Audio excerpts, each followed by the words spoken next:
Hey guys, Bugcat7 here. Okay, it is Wednesday, September 2nd, 2020, and I'd like to thank you for visiting the Stonewall Research channel here on YouTube. I really do appreciate it. All right, guys, well, I have a very interesting video for you here, and we are going to take a look at some of the Squire and Davis illustrations of Adena and Hopewell earthworks, formerly considered only Hopewell earthworks, but they are Adena and Hopewell. As a matter of fact, I cover an article by archaeologists from the University of Indiana who did some archaeology there, and they determined that the Adena and the Hopewell were contemporaries living within a unified society and having the same sort of societal structure as the modern day Watusi tribe in Africa, where rather large people, 7 foot tall people, are the aristocracy or ruling class, and the people of average size, the Tutsi people, are their subjects. And similar to that, contemporarily with the chiefs of the Fiji Islands, who also enjoy a similar type um, structure in their society, where the larger people are the aristocracy, the royalty of the society, and they have subjects which are of average stature, just like most of the people today. So, in any case, that's what they found in Indiana. And we're going to take a look at these things, but we're going to take a look at it from a little different point of view, because our understanding of you and me, you and I, our understanding of it is a bit greater than that of the mainstream academic archaeologists and anthropologists. Our understanding of it is a bit higher than that. So we're going to take a look at it from a different perspective, because these things are often referred to as quote unquote forts. So that would indicate some sort of outside aggression happening from an enemy, or et cetera, et cetera. But it doesn't seem that that would be highly likely in a unified society that covered such a wide area. And the reason why I have come to my conclusions, being a student of engineering and architecture and,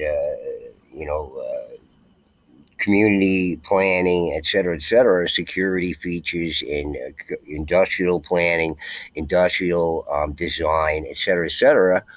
Okay, I've come to a different determination about these things that even mainstream has even remotely postulated on their own. But these things are often referred to as forts, which I think is a mistake. And these areas were just medium security areas because there was no threat from outside intrusions, but they wanted to keep the area secure. And the reason why I say that is because, and it's well known, this is mainstream, this is not alternative research or anything, about the Hopewell tradition, which can just more or less be applied as well to the Adena, being that they're contemporaries living within the same society. So let me read a little bit to you, and you'll understand why I'm saying what I'm saying, and there's reasons for this. And here, let's take a look at this little map here of what they call the Hopewell interaction sphere. Okay, we'll get a little bit better look at this here. Okay, so you can see a vast area that this covers. Okay, but it was not only this area. It was There's were items found in many of these places that came from all over the United States, and they mention that in the article here on Wikipedia as well. But you can see how large this society was. I mean, so what was their outside enemies? They needed all of these fortifications, et cetera, et cetera. They didn't. It was simply a trading area. So let's read this a little bit. Okay. The Hopewell tradition, also called the Hopewell culture, describes the common aspects of the Native American culture, if that's who they were, the ancestors of the Native American. But who were these people? Or maybe rather large people like the Adena. Culture that flourished along the rivers in the northeast southeastern and midwestern eastern woodlands from 100 BCE to 500 CE in the Middle Woodland period. The Hopewell tradition was not a single culture or society, but a widely dispersed set of related populations. They were connected by a common network of trade routes known as the Hopewell exchange system. At its greatest extent, the Hopewell exchange system ran from the Crystal River Indian Mountains in modern day Florida as far north as the northern shores of Lake Ontario. Within this area, societies participated in a high degree of exchange with the highest amount activity along the waterways. As we all know, those were the highways back then, and even up here in the Northeast. Okay, so in any case, the Hopewell exchange system received materials from all over what is now occupied by the United States. So all over, not just, limited to these areas, narrowly limited to these areas. Here it's from all over the United States. Most of the items traded were exotic materials and were received by people living in the major trading and manufacturing areas. These people then converted the materials into products and exported them through local and regional exchange networks. Okay, this lays the ground for a lot of my research in the Northeast here with the stone walls, but we're not going to talk about it in this. We're just going to look at these things. The objects created by the Hopewell exchange system spread far and wide and have been seen in many burials outside the Midwest, yes, including on the West Coast and the East Coast and everywhere else. Okay, so the point that I'm making here is that the areas that they seem to attribute to being forts are not really forts. They're medium security areas. So here's where we twist on the thing. Coming from my background in architecture and engineering and planning of industrial sites and security areas and et cetera, et cetera. Okay, you're not so much as trying to prevent people from getting in as you are as getting as far as people leaving. Okay, that is in a trading area. Okay, somebody could be compelled to steal something or rather, or leave without paying or whatever it might be. So it's really areas that were designed to keep people in, not so much to keep people out, because there's no enemies here. Okay, you're living in one giant unified society. Okay, so all you're really doing in these societies is policing. Okay, there's no acts of war happening. There could be outside enemies, but I've never heard any reference to any of these things. And some of the mistakes that they've made with examining these things is they had these internal conflicts going on and not so much external conflicts going on. But these trading areas that were connected to this trading network with all the roads and highways that most of our major highways follow now, okay, by the way, okay, these areas were designed to keep people in, not so much to keep people out, okay?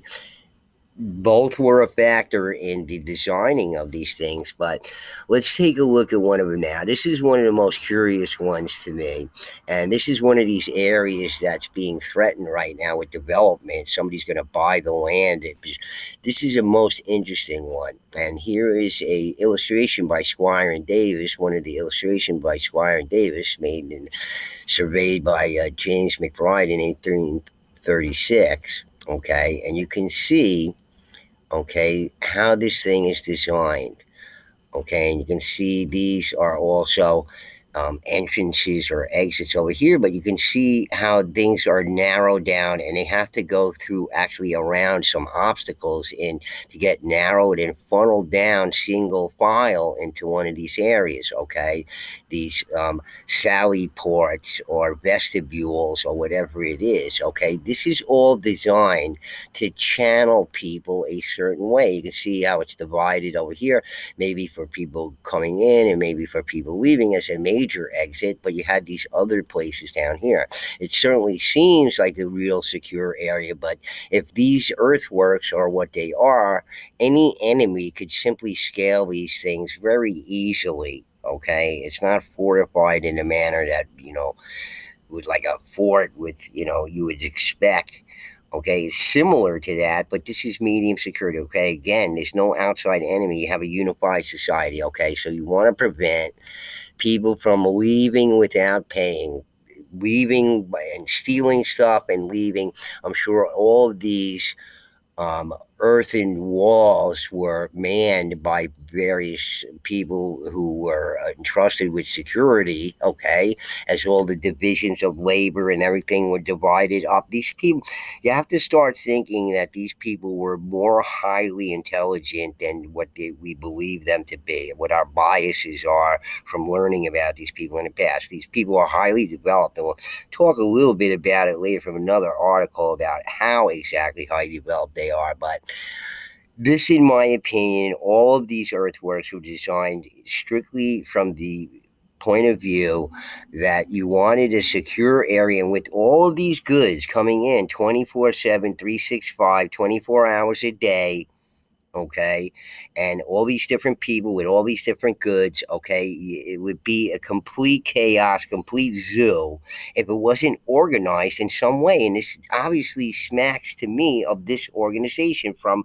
my training in architecture, okay, so, and knowing about, putting secure areas into buildings, okay, so look, we're going to take a look at a bunch of these things, and I'd like you to think of it in that way, okay? Forget about what made, they're clueless. They don't understand that aspect of it, even though they're telling us the whole story about the Hopewell trade. You see how intense it was.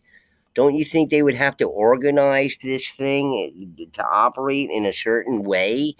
Okay, you can't have, like, it's like you go to the flea market, right? Okay, so if you steal something at the flea market, it's in an enclosed building like an arena or something like that, you only get out so many ways. Well, you want to design these things with a limited amount of entrances and exits and close them off unnecessarily, whatever it is, to secure what's going on there. Okay, you have to think of it that way. Okay, so let's take a look at some of these great things, okay, that Squire and Davis drew.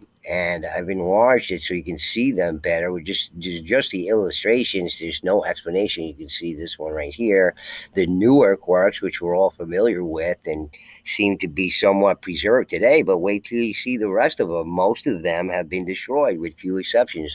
The one we just looked at is in danger of being destroyed. Okay, but it's going to go into private hands, and they can do whatever they want with it.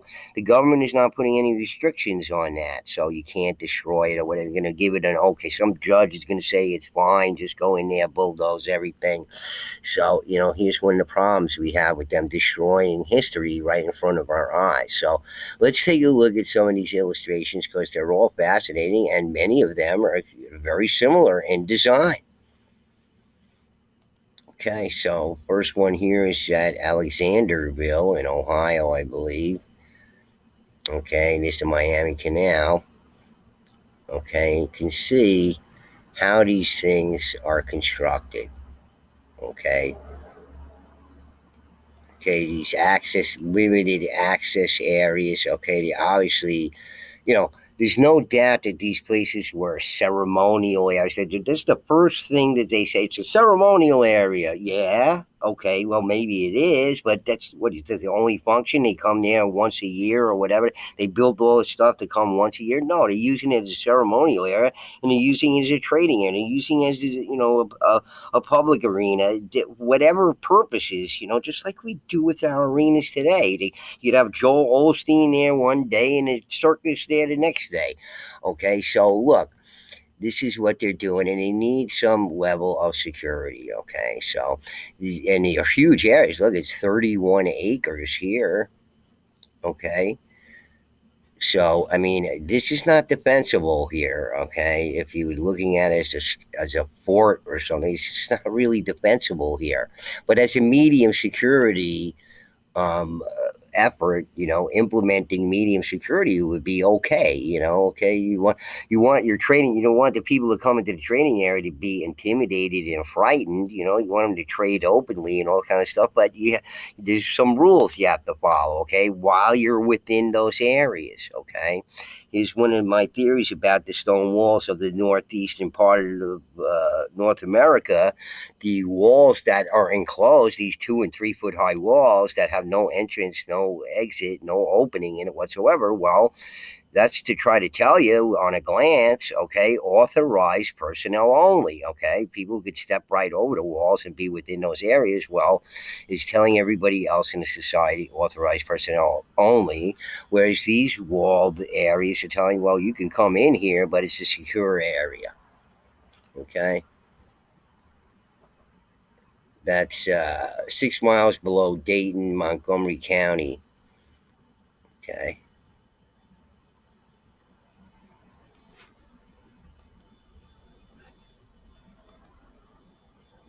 And these things are all very similar in design, have design elements that are very similar. Some of them are identical in some cases. Okay, so here, look at the vast area here. Okay, these things are channeled with mounds. The way that these things are placed at these sections here, often to control the flow of traffic in and out. Okay, things like this.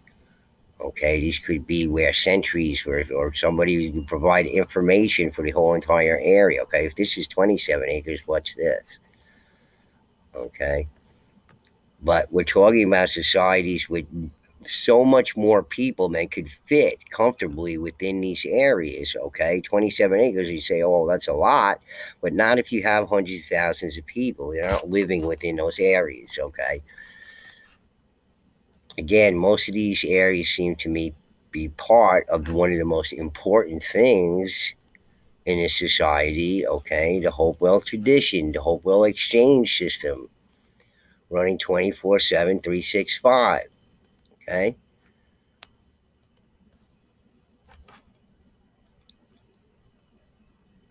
And again, these are all amazing things, and most of them are not with us today. They don't exist anymore. They were bulldozed, taken down. Okay, so you see these open places here. This one with a narrow entrance here, another one with a narrow entrance. Again, just different types of constructions in secure areas. Okay, you can't get out of here. Only one way in and out. Okay, for inviting everybody in town to come and go as they please, and we put a lot more entrances here. Okay,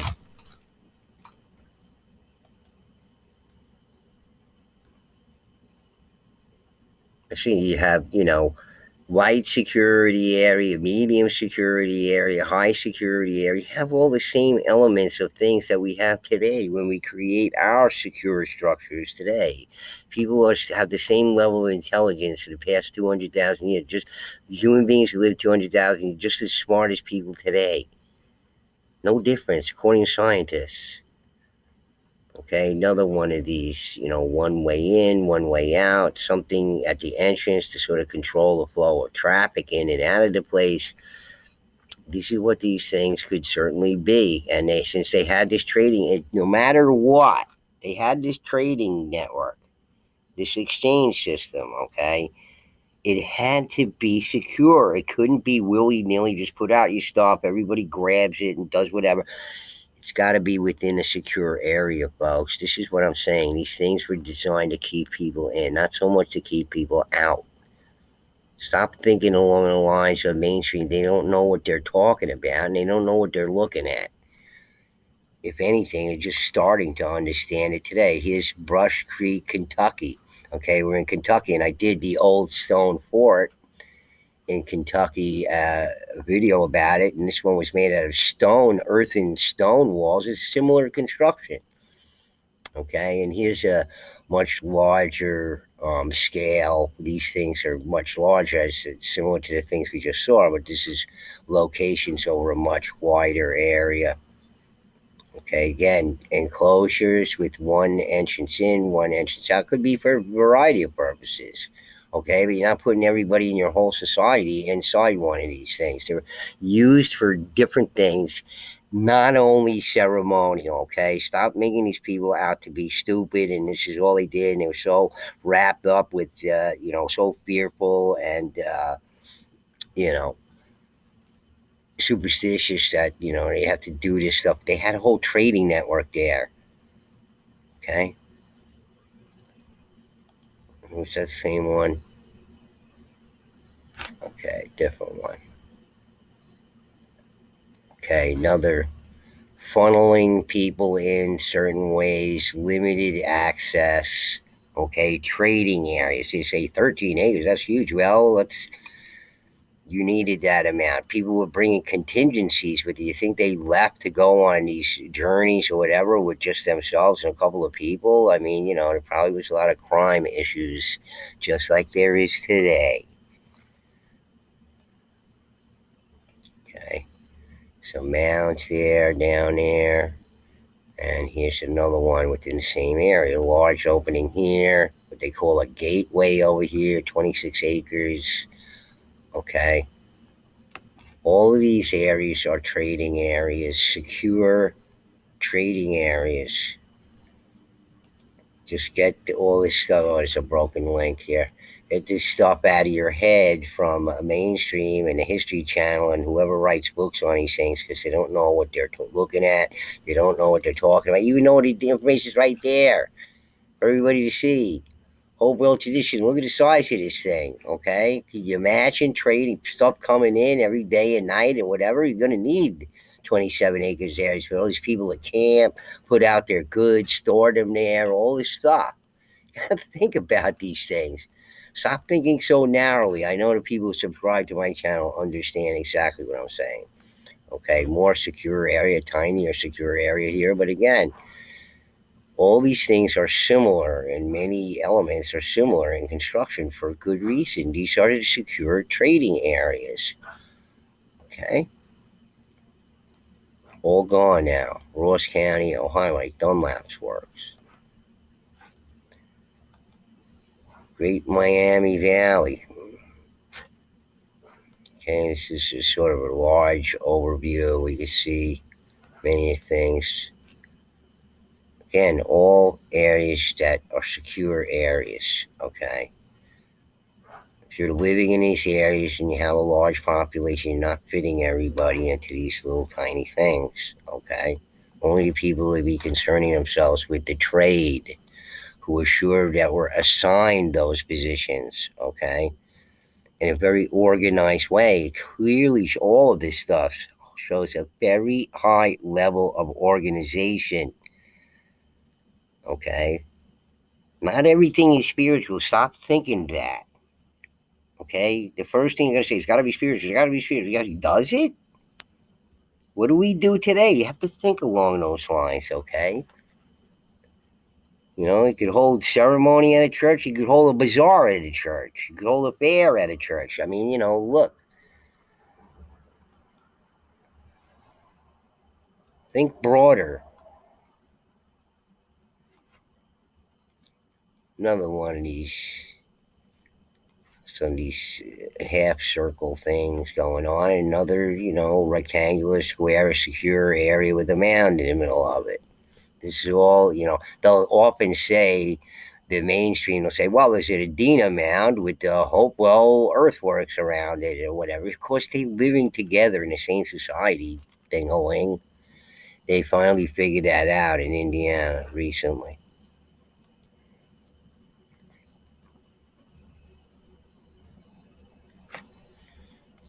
High Bank Works, Ross County, Ohio.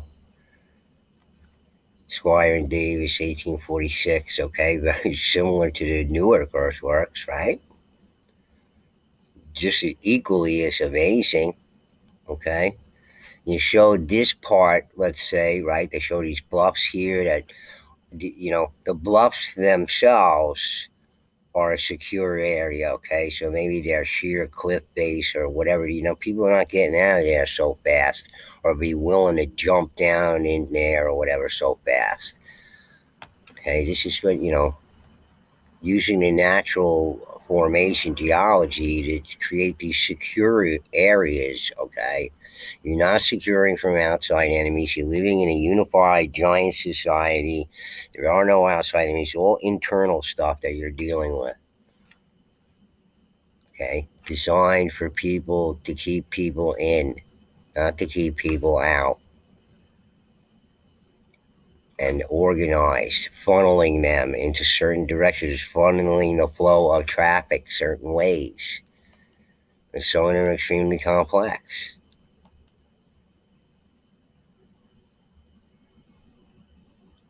Hope didn't.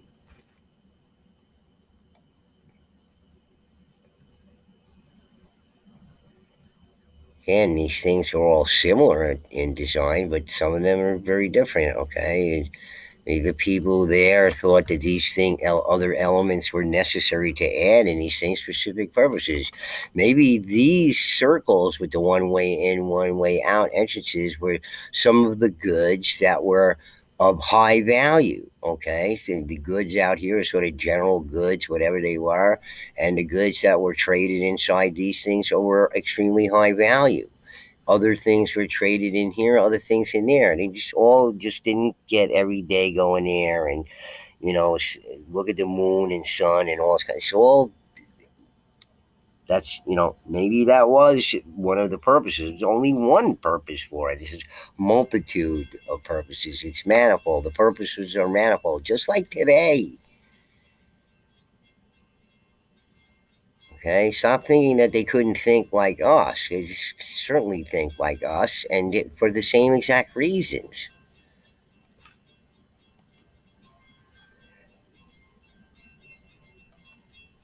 Here's Hopewell.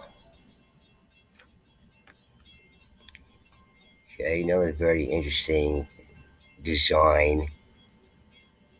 North Fork Works, Ross County, Ohio. Look, they say here, small stream artificial. Okay, so the Adena and Hopewell were managing water, creating artificial channels, et cetera. But, of course, King Mangatuxi out here in Montauk, he couldn't have dug canals and everything.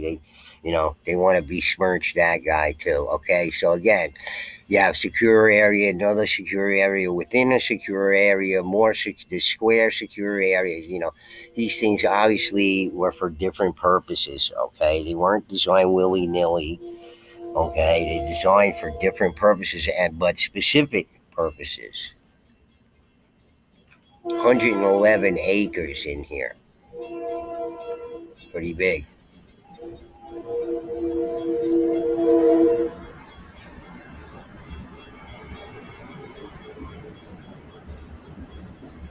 Junction Group at Ross County, Ohio. Okay, again,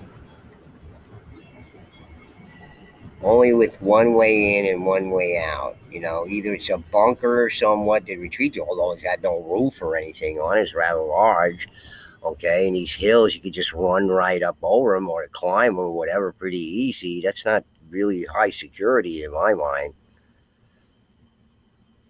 Okay, you see how they were designed here. You run right up over these things. How could they possibly be forts? They're not forts.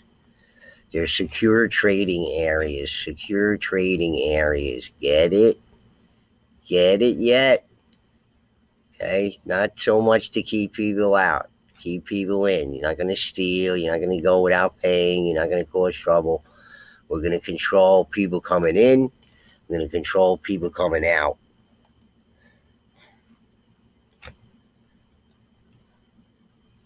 Again, similar in design, just different. See, bluff here,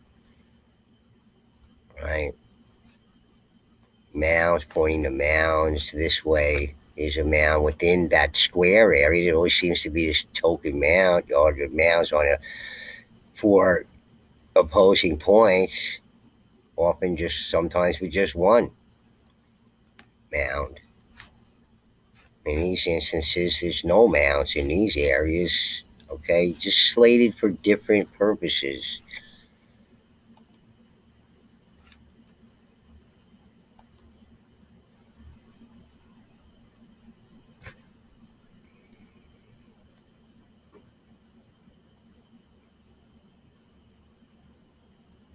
Again, here's the mounds there. They show similar in design, all of these things. Okay, these were the various trading areas.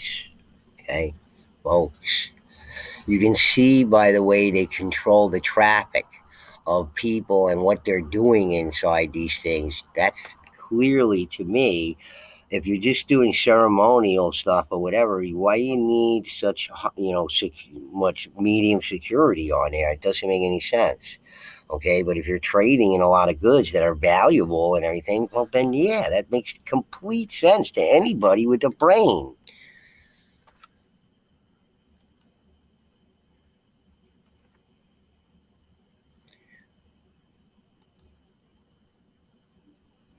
Here's a picture of the Miamisburg Mound when Squire and Davis found it. Okay, with a lot of trees growing on everything, very old.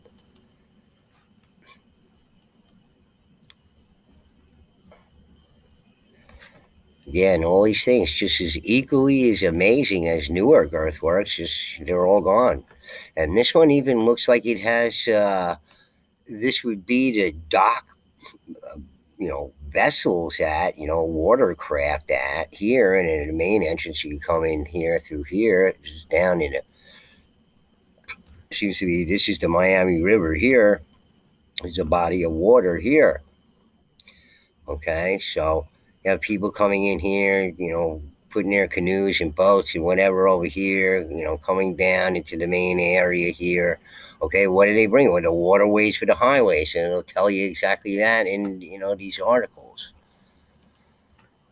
Right, it's for trading. Same with the walls up here in the northeastern part of northeastern North America. Okay, there was a lot of that going on up there. Okay, it wasn't just simply living areas, business areas, whatever it is, growing areas, burn areas, whatever it is. It's a whole organized system was going on there.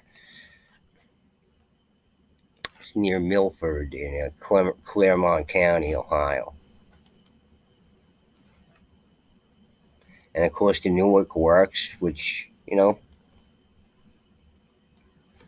lot going on in the Newark Works here, okay? Seem to be funneling traffic all around this area here in a certain way, okay?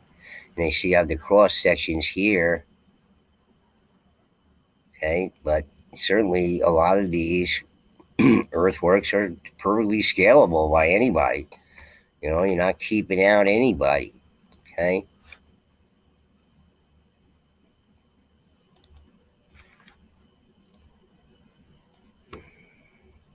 It's the gateway at Newark, the illustration, what they call the gateway. Okay, it's to funnel traffic in. They want to control the amount of people coming in and out of these areas. It's quite obvious by the designs. And, it's an observatory, which this is spelled wrong here. But is that all it is? I mean, that's it. You're gonna use it once a year to observe some stuff or whatever, or that's it. You create this whole giant thing with earthworks and everything just simply to observe these things. I'm sorry, it's really cutting these people short. Just simply having simple people, worshiping their gods, and they didn't do anything practical. Well, obviously they did.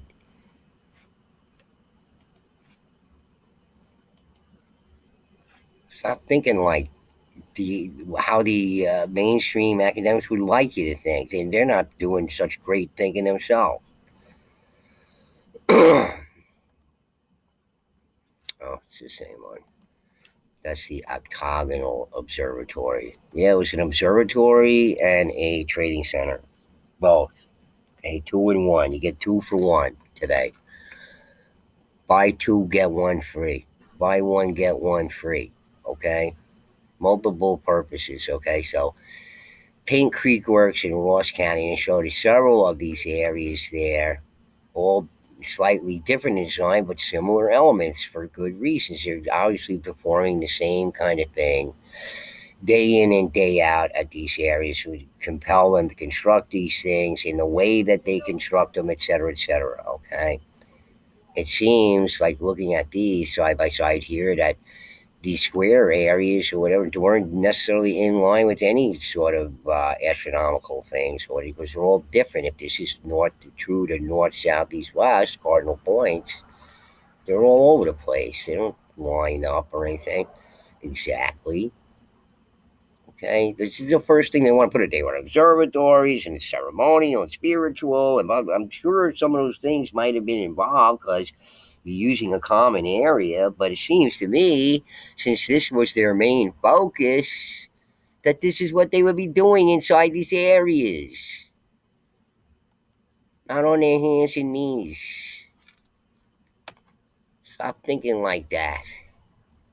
They love you to think like that because they want you to be stupid.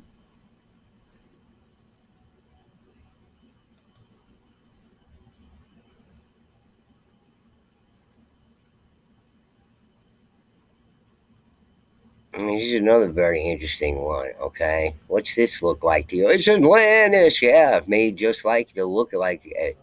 You know, isn't that interesting? These perfect circles here with a mound in the center here, and the Ohio River. Here's the Ohio to Ohio River, 1.5 miles. I guess it's a causeway that goes that way and seems to go through and continue where it's not on this side. Again, channeling people into areas, authorized personnel, designated personnel in some of these areas with no openings. What else you be doing in there? Or perhaps to store,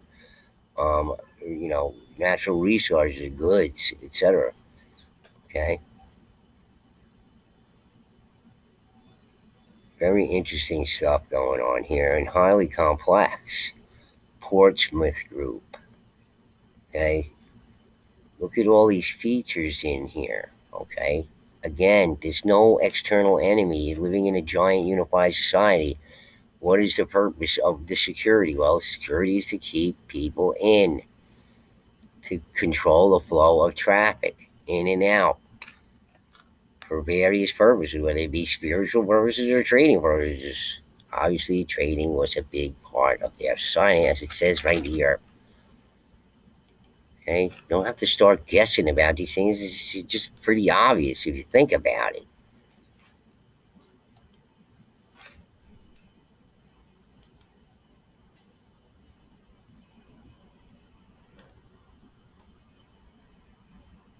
And sort of larger relief, I guess, of these. Again, another one of these, or it's the whole group together in a larger, larger scale here. They took the individual groups. We looked at that.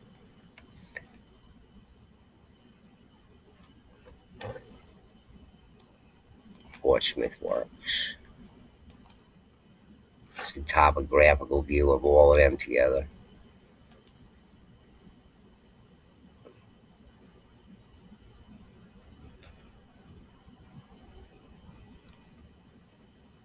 Another one of these. You see many of these here and here, here. Other groupings here, here. Some similar designs. Okay, if Charles C. Mann is correct in his book 1491, there were a lot more people living here in the Americas than we can imagine. Okay, and the reason why we don't find more evidence of that is because only the royalty and the aristocracy were buried in these mounds or in tombs, etc., etc., whereas the rest of the people in the tribes or whatever were cremated.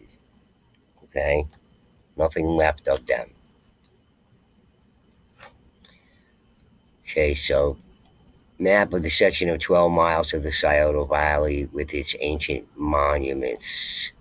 All very similar in design, purposes similar, I'm sure, and everything to do with this trading network or what they call the Hopewell exchange system. Although we heard of them having coined money in this Adena and Hopewell, so that they unearthed many, many times these copper coins and brass coins, etc. Okay.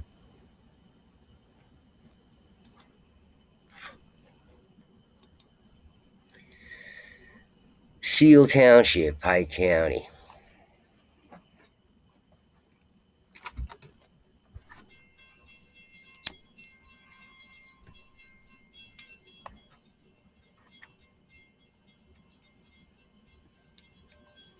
Again, similar designs with these other elements. Again, my opinion is maybe this is where the security people gathered, or the people of authority, or these where certain items of extremely rare and high value items were put in these enclosures, whereas the general traders just came into these areas with their contingencies. They weren't traveling alone. They were traveling probably with large parties. They had to camp out somewhere when they got to these places. Okay, just like going to Vegas, or a lot of hotel rooms or whatever. Okay, here's where you go. We live all around here. Here's where you go when you come from out of town. Okay, coming from northeast, southwest. Okay, it's where you got to go, and you stay there with your goods. It's a secure area. We guard it. Make sure no criminals come in and out. Okay, in our large society with no external enemies to speak of. All right, you getting it now? Okay, this is coming from me, Bugcat Seven, through my research. Okay, they don't see it. Well, I feel sorry for them. It seems pretty obvious to me.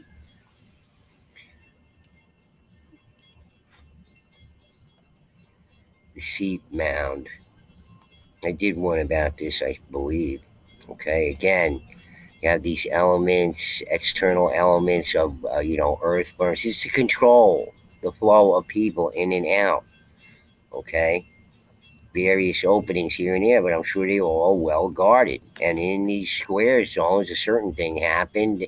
Probably, I'm thinking in the square zones, were the actual trading zones, and then maybe some of these other areas where the people stayed, who came to trade their goods, or they stayed with their goods. Who knows? I don't know, but it seems it would be one or the other.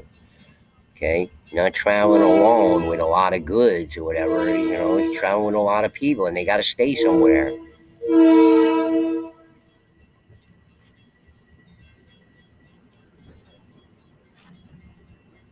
Of course, the Serpent Mound is still with us today, but it's one of the only things still with us today. And it wasn't a fort or one of these areas. It's obviously an effigy to be seen by who, I don't know, but somebody pretty big, I guess, or see it from ground level, I guess. But it's not really one of these fort areas. Probably this is their ceremonial area for sure.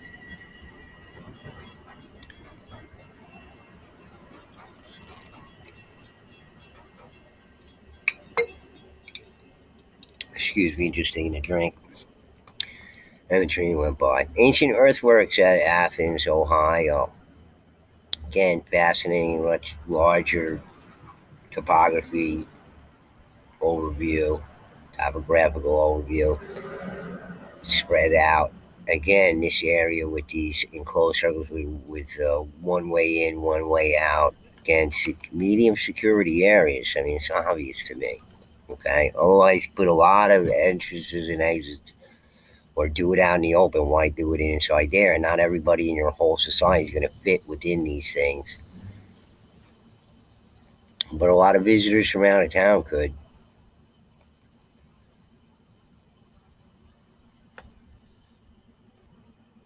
Okay, we looked at this one on my channel as well. We were talking about the way this design element is. This one's perfectly square or rectangular here. And, you have this one egress over here. And apparently this would be like the entranceway. You have people inside here observing people coming in and out. Or people would come in, check in over here, and then go inside over here. Okay, so it was highly organized. Don't think that it wasn't. Okay? If you have this vast trading network, you need a certain level of organization that provides security for these people who are traveling with their goods. Okay, just think about it in those terms. Stop listening to them with these people running around, couldn't even wipe their rear ends, and they knew astronomy and all that. Just they got everything mixed up and backwards. They got us all thinking about how primitive they are and everything. Meanwhile, talk about in a minute just how primitive they were. Okay, so it's an ancient work there near Winchester, Indiana, and this is one of the places the Indiana researchers were doing their research, okay, and more or less came to the conclusion that the Hopewell and Adena were contemporaries sharing the same societies. Hopewell people being of ordinary height and stature, and the Adena people being of extreme height and stature. Again, with Tusi today, we still have that dynamic going on in that culture. We have the kings of the chiefs of the Fiji Islands, same sort of thing, okay. It's quite obvious that this was the way things were in the ancient past, folks, and they got all the dates wrong and everything else. But I'm sure this sort of dynamic was going on far into the ancient past, because that's when these large hominids existed until the gravity changed and they had to all die off like the rest of the animals did. The megafauna. Okay, so this final one here is very interesting to me. I like this one because it looks to me like it has not simply a man. It seems like it should be turned around the other way. Maybe they didn't catch it, but this seems like an effigy to me, or what's left of one. There's lots of these effigy mounds all over the place.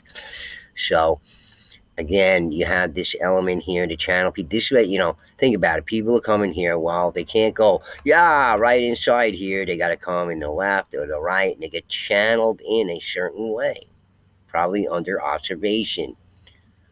Okay, by the people entrusted with, ensuring the security for these places. Okay, these places needed to be secure, folks. There's no other way, okay? You're telling me the people who lived back then, they had this extremely advanced trading network, Earthworks, and all sorts of engineering projects, large scale engineering projects, and everything seems to be well aligned in perfect straight lines and all this kind of stuff. And we have to sort of, we're sort of, it's like cognitive dissonance. We're supposed to believe that these primitive people, yet they were extremely sophisticated and they're thinking about these other things. Look, who they were for the time that they lived in. Okay, so that's it with the Squire and Davis illustrations. I hope you liked them. I found them extremely interesting. It told me a lot about here. Here's another one. Okay, this one has a mound within the wall, lines of the wall. Another one of these circular areas down there. 500 feet to the inch, rather large areas. 630 feet, 550 feet, but not so large that you put everybody in town in there. This is just the trading zone. This is the trading area, folks. I'm trying to tell you. Okay, don't listen to people who say it's forts or whatever the heck it is, or ceremonial only purposes or whatever. They had this going on. It's just clear as day. Common sense, please. Okay, so let's listen to what is said in this article. Here's the article about how it's going to disappear. And here's the book that Squire and Davis wrote, Ancient Monuments of the Mississippi Valley, where you can find these illustrations. Okay, and here's Squire and here's Davis here. And I want to read from this article a little bit because it's interesting what they say in here. Okay, and talking about the sheep mound Earthworks, okay, and it's talking about 100 BC to 8400, exactly the time period that was mentioned with Squire and Davis, okay. The mound pictured below is part of a larger earthworks complex. At a number of sites in Ohio, Native Americans of this era constructed earthen walls in the shape of immense geometric shapes, typically consisting of two circular figures and a square. To give you an idea of the size, the banquet walls were 10,000 feet in length and enclosed 121 acres. When surveyed in 1848, the sheep earthworks looked like the illustration below. Now it looks like nothing. Local farmers leveled most of the wall to create fields. However, two huge elliptical mounds remain intact until archaeologists excavated them in the 1920s. When I say that the mounds were excavated, I mean that the archaeologists completely dug them up and sifted through the dirt to remove artifacts and skeletal remains. So the mound that you now see when visiting the site is actually a reconstruction of Sheep Earthworks' largest mound. It is described by E.G. Squire, the man who surveyed it in 1848, as being 240 feet long, 160 feet wide, and 30 feet high. Although the outer surface of the reconstructed mound is soil on which grass grows, Squire described the original mound as having a surface consisting of small rocks and pebbles. Squire also said that there were three beautiful mounds made entirely of clay in the vicinity. These have long since disappeared. Okay, so here it just goes through it, and this is why Monk's Mound collapsed, is because the people who were living there weren't the ones who built it. Okay, it was built sometime in the ancient past, and they didn't know how to do it. They didn't know how to mix the terra preta that was mixed specifically for construction purposes, as I've gone over on this channel. Okay, that's something else you get from Bugcat's channel you don't get anywhere else. Okay, a different picture of history, a more refined one that we're looking into it deeper and on a different level. All the mounds within the sheepworks were used to inter the remains of individuals, most of whom had been cremated. However, at the base of one of the two great mounds in a large circle center, there was a log crypt. The remains of the people who had been laid to rest within the crypt appear to have been treated differently from others. The crypt contained the remains of four adults, they don't say what size they were, who were lying side by side on their backs. Above their heads at a 90-degree angle with respect to the adults were the remains of two infants.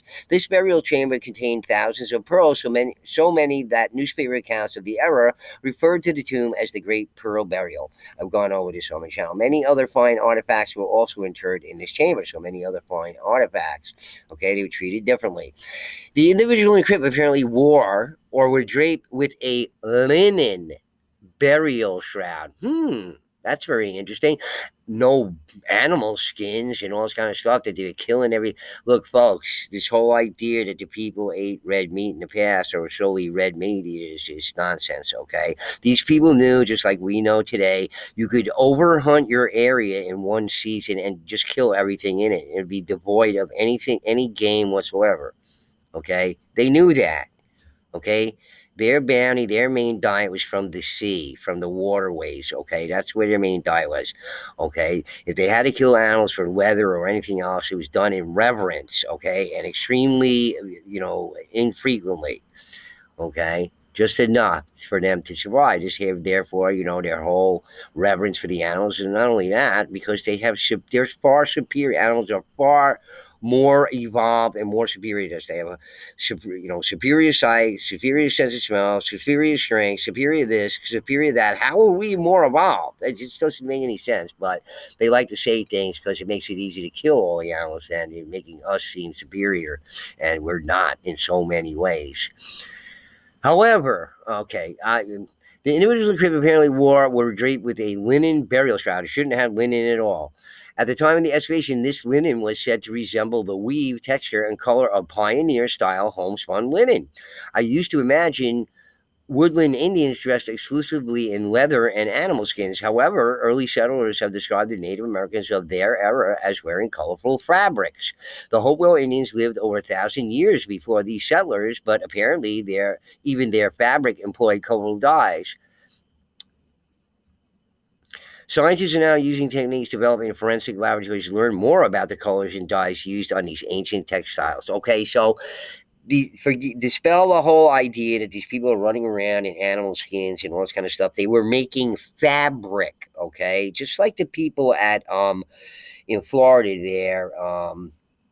At the Wendover Bog people were found, and they're 7,000 years old. They got the dating there and everything. They're still not doing all the science on that because they don't want to, because it's going to reveal a different picture of the past than they wanted, than they've been teaching for such a long time. And that would be a big mistake. You can't make mistakes in our society. That's what the lawyers have taught us, okay? Just keep it to yourself.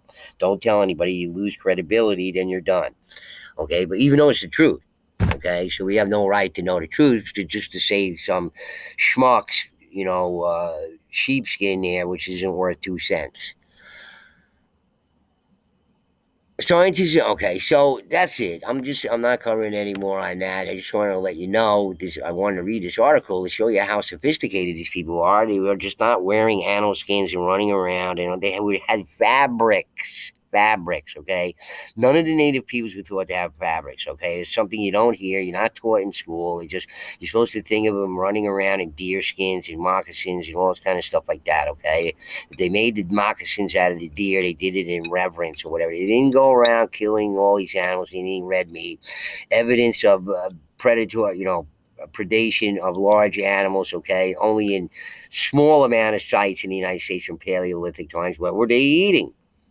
Okay, so look, guys, I hope that was interesting for you. I wanted to talk about it a little bit because I wanted to make clear what my thoughts are on these areas that they're saying are these forts or they're just ceremonial areas or whatever cockamamie thing they're making up here. Look, it's clear as day from a standpoint from taking it from the way we do business and operate our societies today. You have a large trading network. Well, you need secure areas. People are coming in and out of town. Okay, they're bringing stuff from far and wide. They need a place to stay while they're there. They're going to put out their stuff there for trade back and forth, and more than one thing, probably hundreds of things. Okay, just like today. All right, stop letting these people make these people into just sort of basic, primitive, spiritual people. And it's not what they were. They were highly sophisticated, okay, and highly organized as well. And they needed secure areas to do business in, and this is what these areas reflect. Okay, as far as I'm concerned, my training in engineering and architecture and community development, etc., security areas, you know, planning. It's real simple to see. I don't know why they missed this. Okay, so maybe just like the guy from the University of Texas who was looking at the Mayan ruins there and saying, this doesn't make any sense." But this is what I say, folks. These things were made, all right, to keep people in. All right, they weren't made to keep people out. All right, they were made so that to keep these areas secure, limit the amount of people coming in and out at any given time. Just for nobody's going to steal. Everybody's going to pay their bill. Okay, nobody's going to come in there at night and take stuff or whatever. There's not going to be any brawls or anything. Okay, these are the kind of things these people thought, just like we do. All right. Start thinking higher on these things. I mean, the academics want to dumb it down for everybody or whatever, and they're grossly unaware of everything that's going on. I said that the Adena and Hopewell were living in this relationship a long time ago before they did any of the archaeology there in Indiana, okay? And most of the United States is in northeastern North America. All the archaeology and anthropology here has been ignored for a very long time. And if we did know what the real history was here in North America here, I think we get a better picture of the past than anywhere in the whole world as far as what our real history is, right? Because of how the Americans are. All right, guys. Anyway, I hope you enjoyed that and think about what I said about all of these things and tell me if I'm wrong, okay? Explain to me why I'm wrong, okay? If you disagree with me, explain to me why I'm wrong.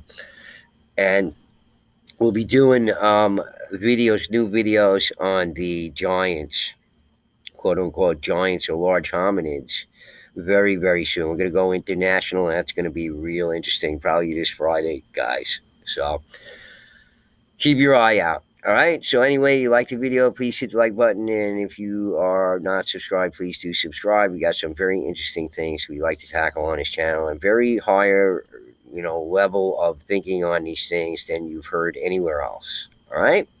All right, guys. Anyway, Bugcat7 signing out.